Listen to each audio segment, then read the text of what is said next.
Hello guys, welcome back. Today's video is from Crowley, YouTube's darkest video, part 7. Oh boy, don't forget to subscribe, to like, comment below. Show me some love guys, let's jump in.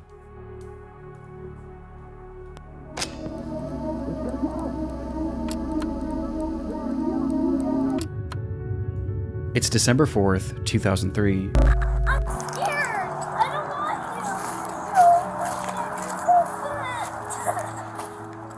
I'm gonna go try to get them to stop doing that.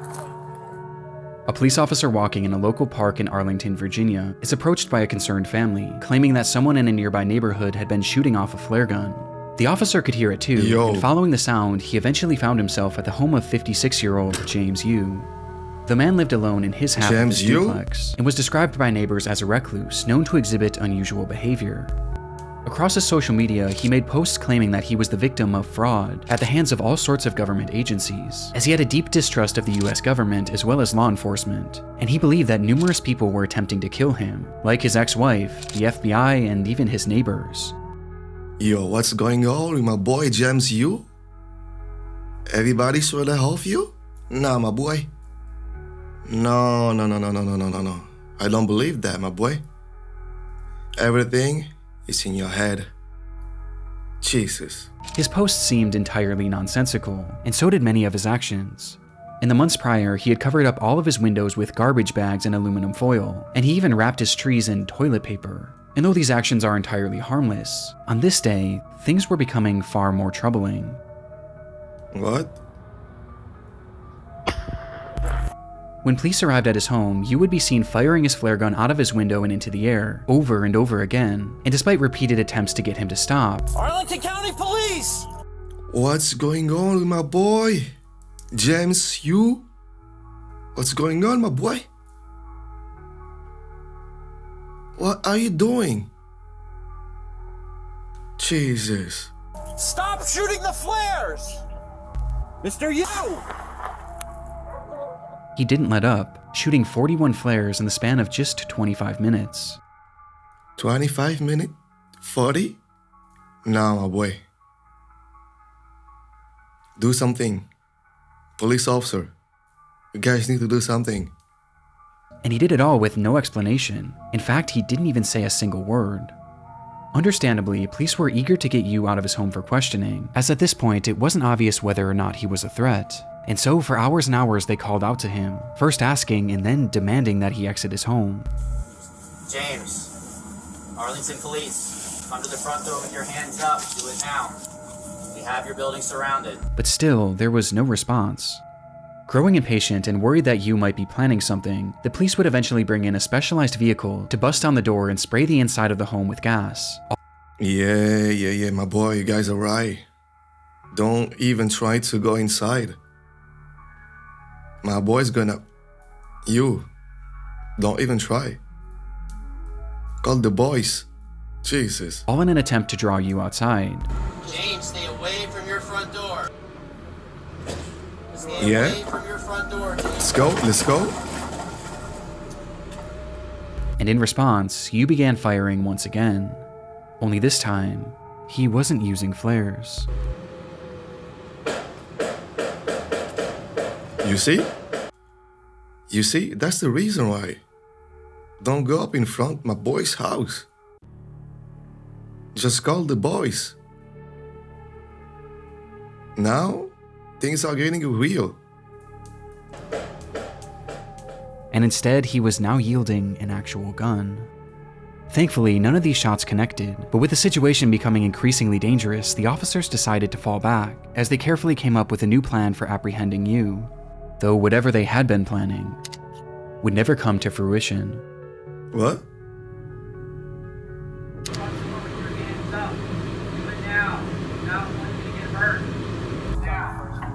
Yeah.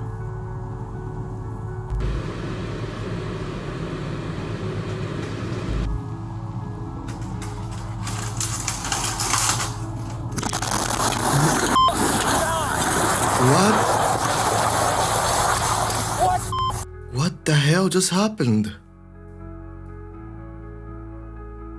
What's going on in Arlington? James who? Just blow up the house?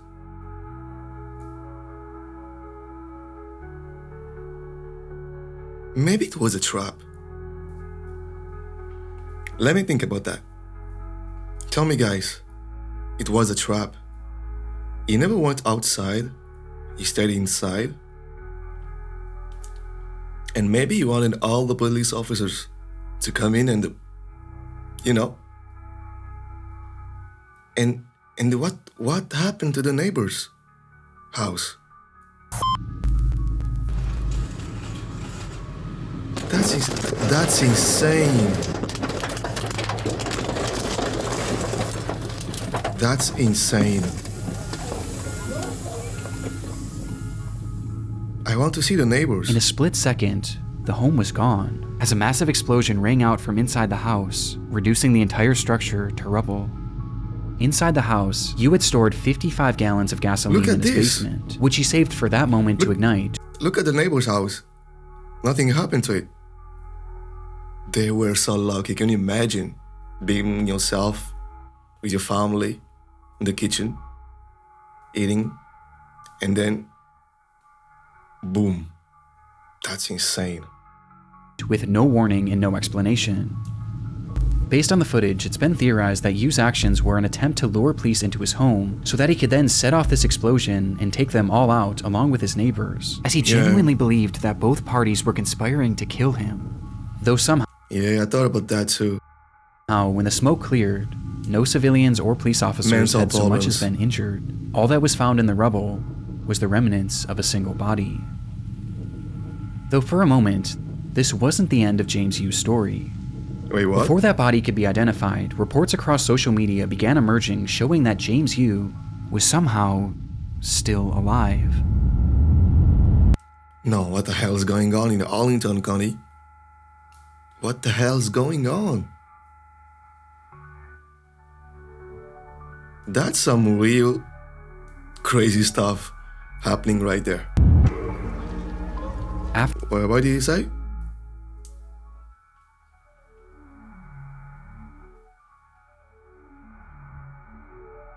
No way. That's a tweet? After the... No, my boy. After the blast, comments were being made on what appeared to be Yoo's YouTube channel, where he stated that this whole thing was a cover-up and that YouTube channel. That's insane. He wasn't even inside the home when the standoff started, which looking back, we never actually see him, and we also never hear his voice.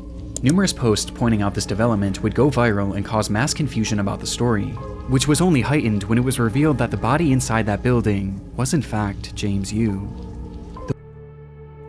What's going on in Arlington County? Oh my god.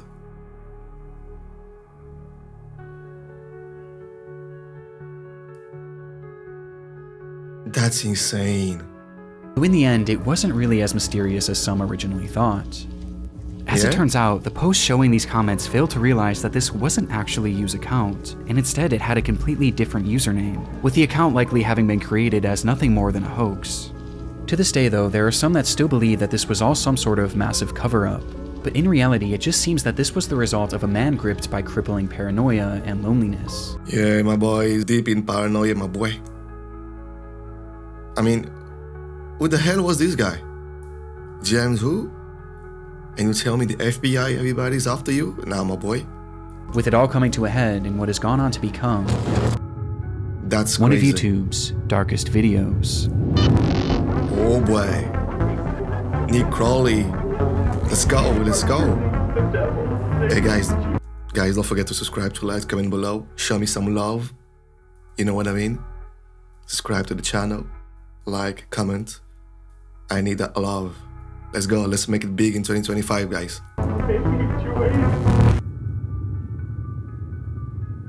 What's that? The internet is a dark and disturbing frontier. This year alone, countless people have fallen victim to high-profile data breaches, raising serious concern about personal information security. Ticketmaster experienced a breach compromising over 560 million of their customer records. But most alarming of all, the National Public Data announced that they too had suffered a breach, where a staggering 2.9 billion records were leaked, potentially impacting every single American. And these leaks included critical personal information, such as full names, addresses, dates of birth, phone numbers, and even social security numbers. If you haven't been taking your online security seriously, then it's time for a change. Though thankfully I feel secure because I've been using today's sponsor, Aura. Aura monitors your personal data, including your social security number, across billions of different data points, which includes the dark web and public court records, to alert you. Or just don't put anything about yourself on the internet. That's easy. I don't do that. I'm even scared, to put my credit card on the internet to buy something on Amazon. No, I do that, of course, but every time I'm trying to buy something on the internet, I'm like, something's gonna happen to me, somebody's gonna hack my credit card, stuff like that. No, I don't do all this stuff, so yeah. Take care of you and your identity on the internet. About potential identity theft. They even provide up to $5 million in identity theft insurance in case the worst happens. And with their real-time alerts for data breaches, a VPN for safe browsing, a password manager, and much, much more, they really are the ultimate tool for protecting yourself online. I'm not leaving myself or my family vulnerable to data breaches, and if you don't want to either, then go on over to aura.com/Nick Crowley to try your first 2 weeks absolutely free, which will give Aura enough time to find out if any of your information has been exposed.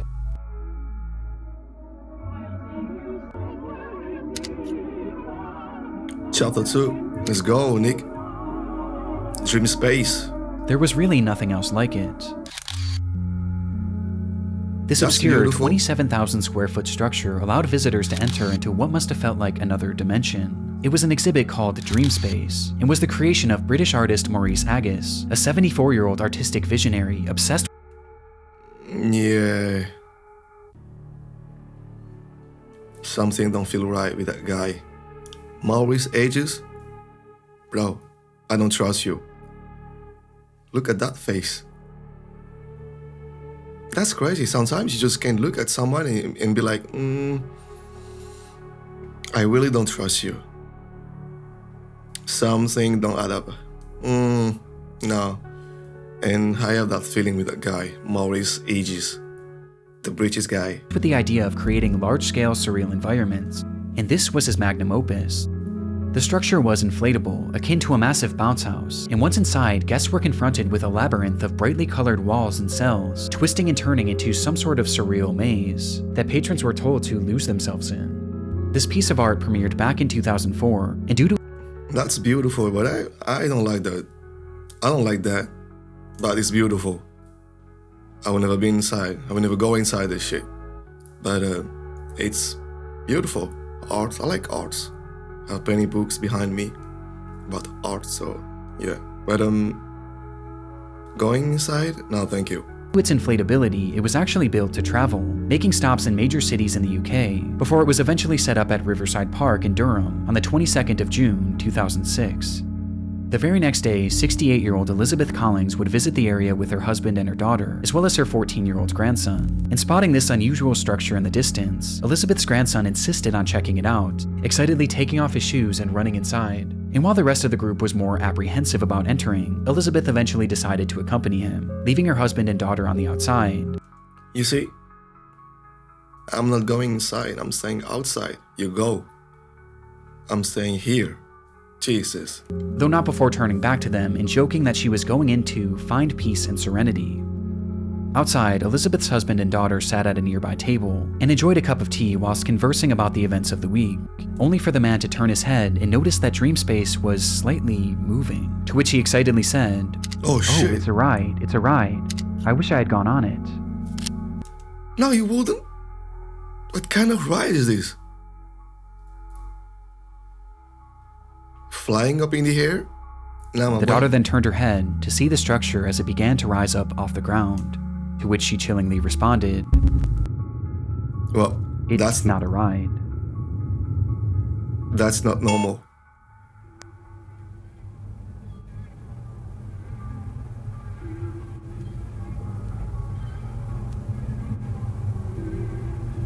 What's going on here?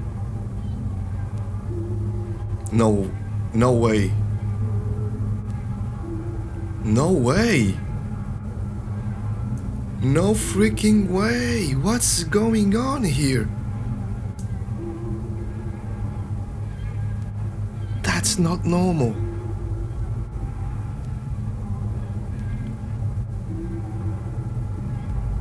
Whoa. That's not normal. In that moment, Dreamspace had snapped from its moorings and was blown into the air by a massive gust of wind.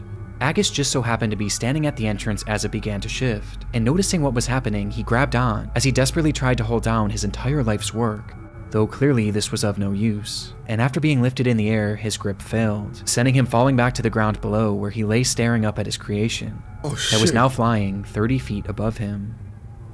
30 feet? No, my boy. No way. That's insane.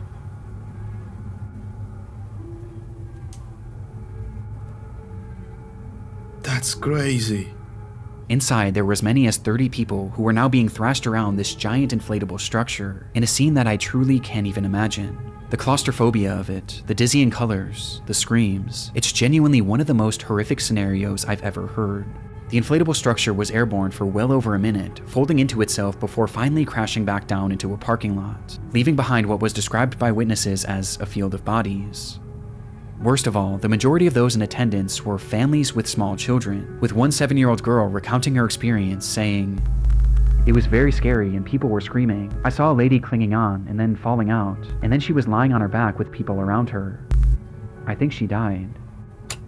This lady was most likely 68-year-old Elizabeth Collings, who had been ejected from the structure when it was in the air, with her injuries being catastrophic and unsurvivable. That's insane. Look at the picture.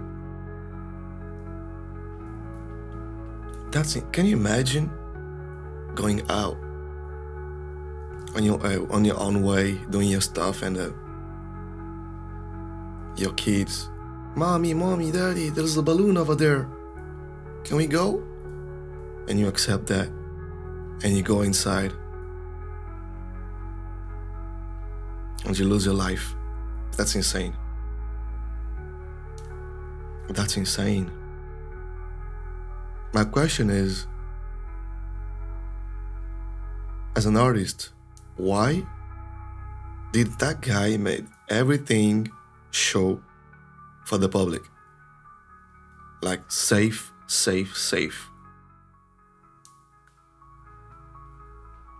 I don't understand that. That's crazy.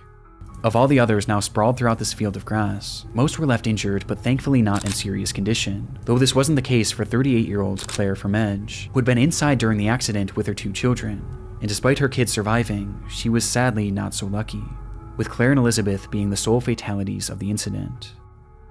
I would have sued that guy. The video is terrifying, and though it's easy to say that this could have been so much worse, considering how many people were in Dreamspace at the time, the consequences were still catastrophic, as it devastated 2 families and likely left many others at the scene traumatized for life, especially the young children. But how could this have happened? Well, that day was particularly warm, which likely caused the air inside the structure to expand, causing a hot air balloon-like effect, which was then exacerbated by sudden strong gusts of wind, which eventually caused the structure to go airborne, as in the end, it just wasn't properly secured for the conditions. Yeah. Soon after the incident, Maurice Agus was arrested for manslaughter, though he would ultimately only end up paying a small fine, as he vowed to never create a large work. Small fine only? Maybe because it was free, I guess. Again. Just a few years later in 2009, Maurice Agus would pass away, with his legacy forever being defined by this devastating footage. I told you. The face of that guy, I was like, no, I don't trust that guy. No, Maurice Agus, no. Look at the man's face. That's insane. Happy birthday to you. Chapter 3. The Elaine and Campione tape. On October 2nd, 2006, police entered the home of 31-year-old Elaine Campione, where inside they found the woman speaking incoherently.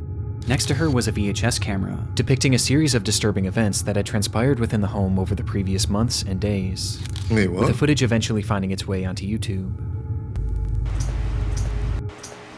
Hi, Serena. It's August 8th, 2006. Happy birthday to you. I'm scared. Happy birthday to you. The tape starts with Elaine pointing her new camera at her daughter Serena. It was her 3rd birthday, and to celebrate, Elaine had left a brand new bike in the living room. I'm scared. What is it? It's a bike.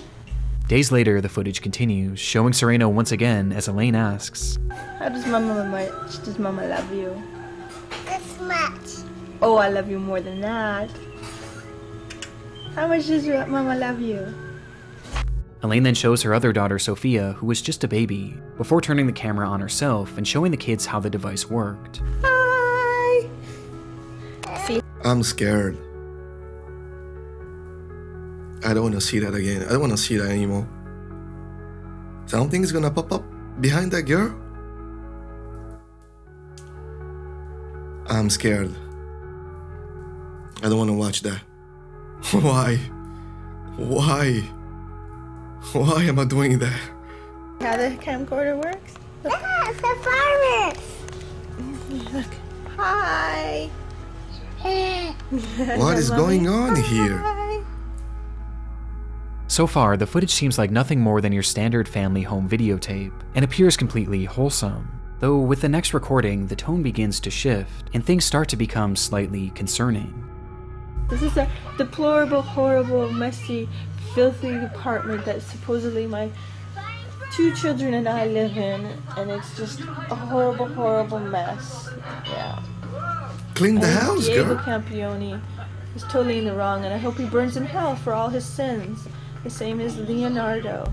As Elaine shows the camera her home, she begins joking about how they are living in deplorable conditions, before randomly calling out 2 men who she says she hopes burn in hell, all while her children are in the same room. She starts to grow more and more agitated. All I wanted to do was take care of my 2 little girls and live happily ever after the 3 years of physical, emotional, and mental abuse that I endured tremendously by Leonardo Campione, and then the past year from Anna and Diego Campione, the mental and emotional abuse. Outright saying that she was abused by a man named Leonard Campione, who happened to be her ex-husband and the father of these children. And she goes on from there, with each moment clearly making the kids more and more anxious. And I want justice to my family for what they have all done to us. No, my boy, that's crazy. It's sad because if you go right now on social media, TikTok, Instagram, whatever, you will see a lot of people, especially women, making those kind of videos. And sometimes you have kids around them. And I always found it's very, very, very intriguing to me, because why would you talk so bad in front of your kids? And especially young kids, because we know kids absorbs everything. And they listen to everything you say. And why would you do that in front of your kids? That's insane to me. I cried out for help. They should have charged him for the assaults he did to me. Eventually causing Elaine to snap out of it and stop the camera. And my poor 3-year-old, I did everything to protect. And what are you saying, Sophia? What do you want? Stop doing that. The video then skips forward once more, with this footage being taken just days before the police were called, showing Serena coloring on the floor as Elaine asks, Who loves ya? Mommy. Who loves you the most? That much? Oh, I think I love you more than that. The scene that unfolds next was recorded on that very same night, just hours later. I don't wanna... I'm scared. Recording this because Leo there. Are you happy? Everything's gone. You wouldn't give peace. You wouldn't tell the truth. You didn't care about our babies. You didn't care about me. You care about yourself. All you did was hurt us. In the video, Elaine states that everything is gone, as she speaks to Leo directly, accusing him of having ruined their lives with his constant abuse. You are truly the devil. And I hate you. I hate you. I hate you. I hate you. I hate you. I hate you. And I want you to know how much I hate you. Disturbingly, Boy, I'm telling you, women, the children were nowhere to be seen in this footage, with Elaine eventually addressing them by saying, God believes me, and God's taking care of them now. They're protected by God, thank God, and thank Him. Because there's no way I could have them with you. Nothing's good enough for you, it has to always be your way. Well, they're good, and you can have it your way. Your wife and your daughters are dead now. We're all in heaven. Wait. I told you. What's going on?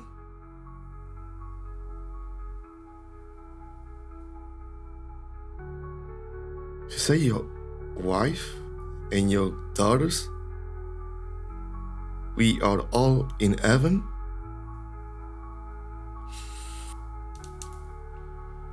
We all know what's going to happen next.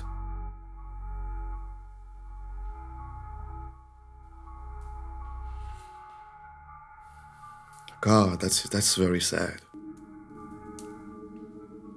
According to Elaine, not only were her children gone, but she was too. She stops the recording soon after. Despite saying this, the camera would actually start up one more time, where Elaine describes how she was still alive despite having attempted to OD, which prompted her to call the police. When officers arrived at the home, both Serena and Sophia were found laying in her mother's bed, holding hands and wrapped tightly in rosaries. Neither of them were alive.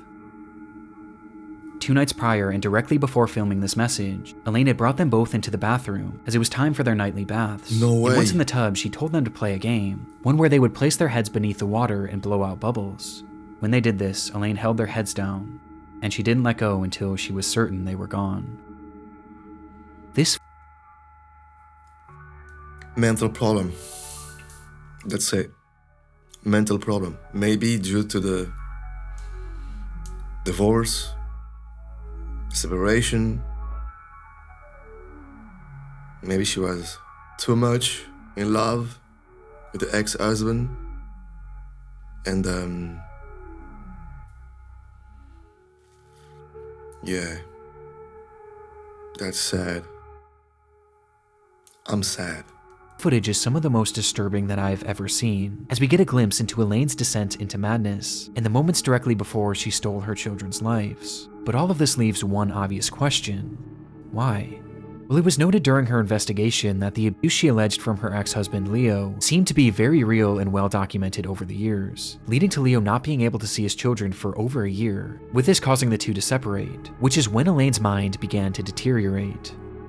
She began believing that people were following her and were going to kill her, with this fear of people eventually shifting to a fear of aliens, as she claimed to have seen them on numerous— What's going on here? First, my boy James who? Thinking that the FBI, police, everybody was after him. Now, Elaine Campione again? What's going on here?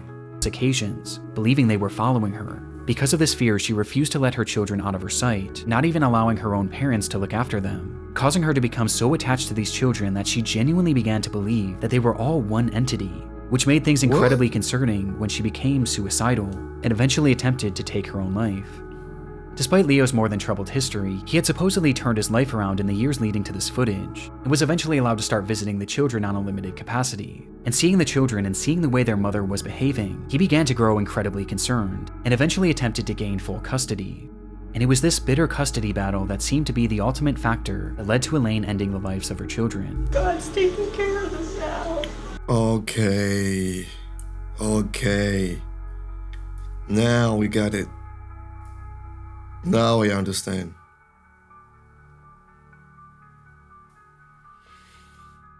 Okay, the father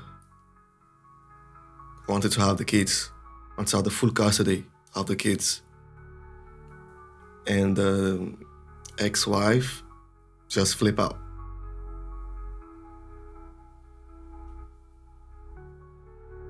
Yeah.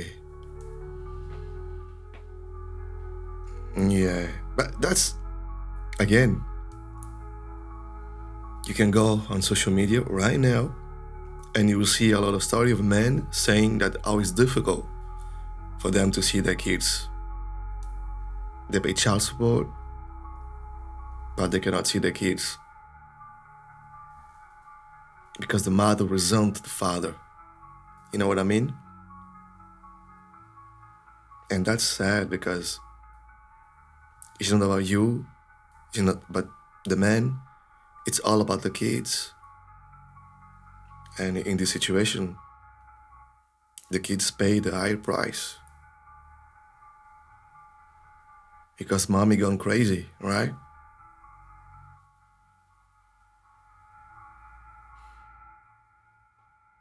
That's sad. You're protected by God, thank God, and thank Him. Because there's no way I could have them with you. Elaine Campione would be charged with 2 counts of murder and would eventually be sentenced to life in prison, with a possibility of parole after 25 years. Today, she's held in a minimum security prison, where she's free to leave once every weekend to attend church and other functions.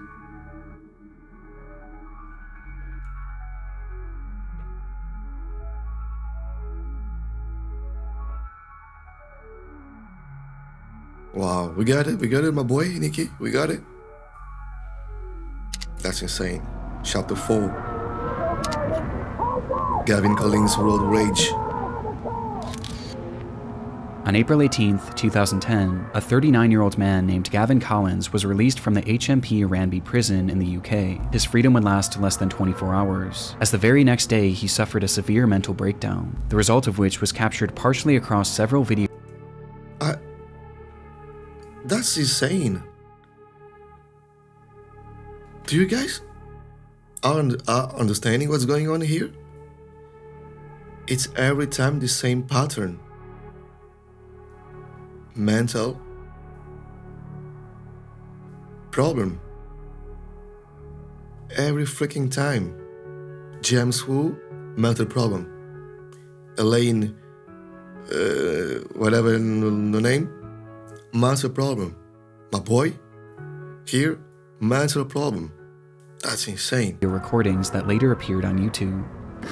This is the story of his rampage. It began at approximately 9 a.m. in the city of Nottinghamshire when Gavin left his home. As he walked down the sidewalk, those in the area reported him acting strangely, muttering to himself that he was Jesus and that he was invincible. Without warning, what? He then turned his attention to a random home, which he forcefully entered. No, that's crazy, my boy. You think you're Jesus? No way. Stole a man's car keys and took his vehicle, taking off with no apparent destination. Inside the car, the owner just so happened to have 2 cameras, one being a standard dash cam and the other facing inside the vehicle, giving us a look at Gavin and his apparent mental state. Look at my boy Gavin. Looks crazy. He's about to do something wrong here. This is me.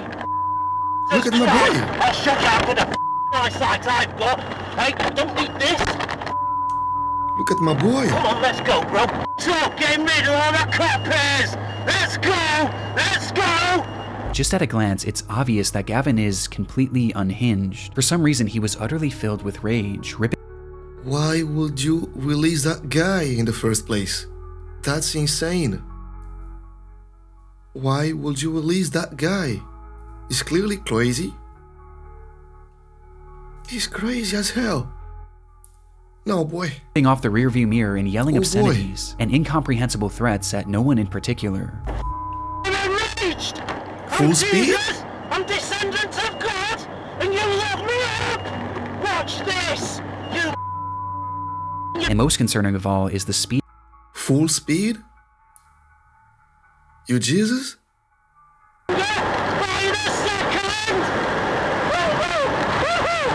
But somehow, despite countless close calls, every time he avoids collision. At least for the time being. That's God working on there, right there. That's God helping people, not because of you, guy.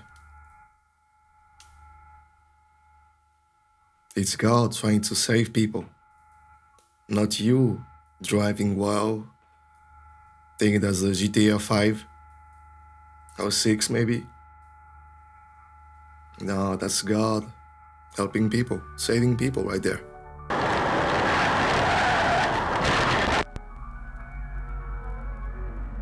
In an instant, Gavin smashes the vehicle into a brick home at full speed, with the impact being devastating.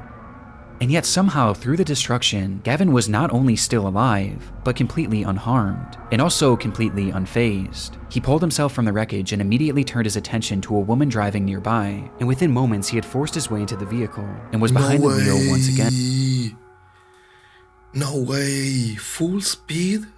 He still survived?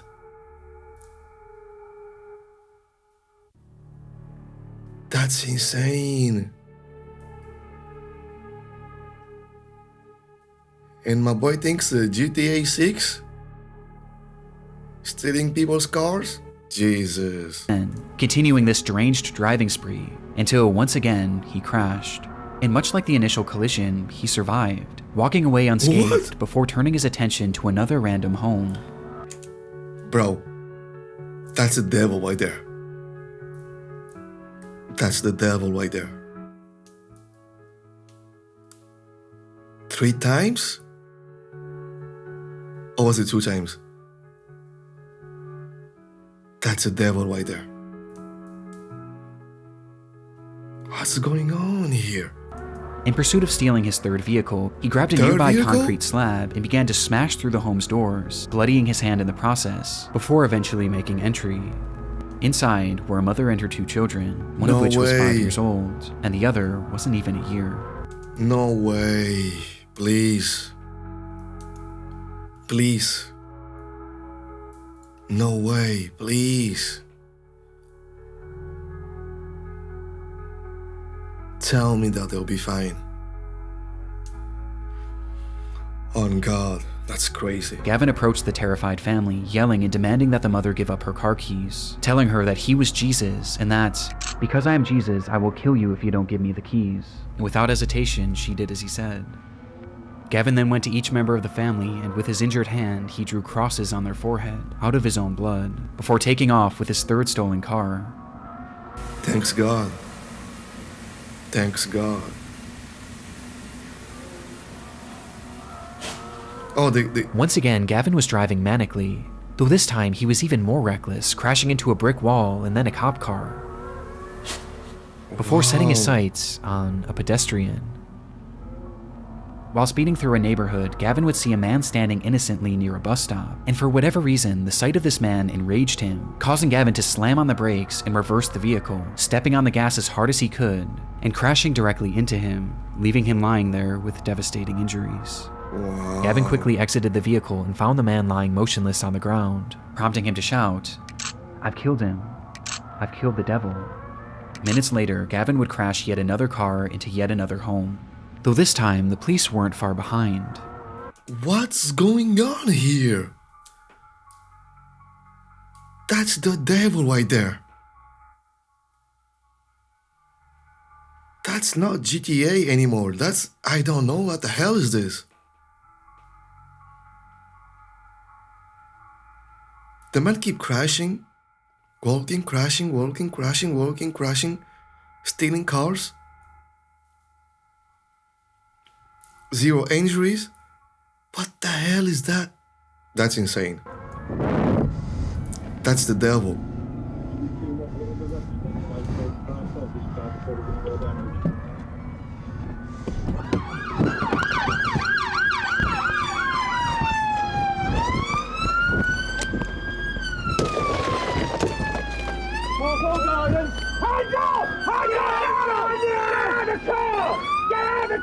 This way. I'll get him out. I'll get him out. Oh no! Get rid of that. Get rid of that. What's going on here? Beat the hell out of that man. Finally bringing his disturbed driving spree to an end. The man that Gavin had struck was 87-year-old Terry Radford, a retired teacher whose injuries were catastrophic, with the man passing away soon after. According to his family, Terry was an incredible grandfather, father, and son.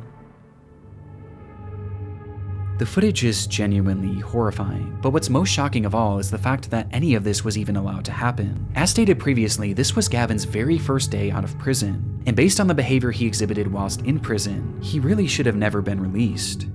Gavin was granted an early release in March of 2019 for charges based around burglary, but just as he was set to be freed, it was discovered that he had submitted an adulterate drug test, which caused his case to be re-examined and resulted in his release being postponed. In response, Gavin lost his mind. Later that month, he assaulted a prison guard before spraying him with an unknown liquid that contained bleach, before proceeding to set his cell on fire and attacking another officer with a piece of wood.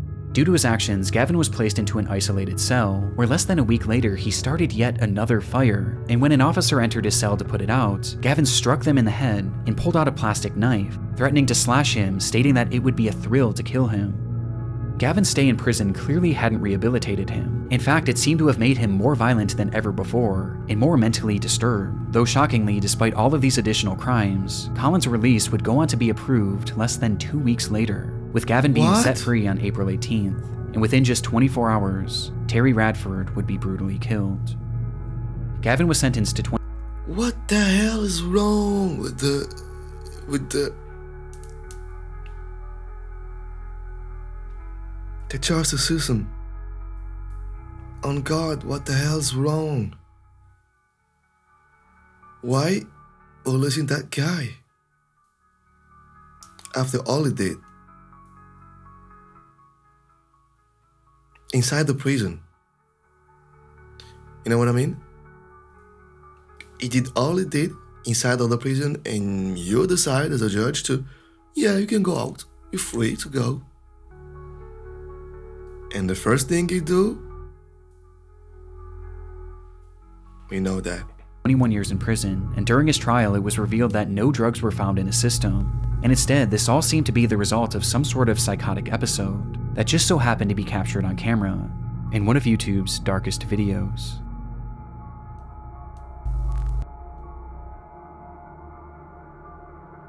Oh boy. Shout out to Nikki Crowley, YouTube's darkest video, part 7. That's insane. That was crazy. Yeah. Woo. Guys, don't forget to subscribe, to like, to comment below. Show me some love. You know what I mean? This is 2025. We are growing the channel. Subscribe, comment, like, ring the bell. You know. And yeah, if you guys want me to react to the other videos from Nick Crowley, YouTube's Docs video, I think he has power 1, 2, 3, 4, 5, 6 till 7. If you want me to do that, just ask me in the comment section. I will do that. Till next time, guys. Take care of you and your family. Love you guys. Peace. I'm out.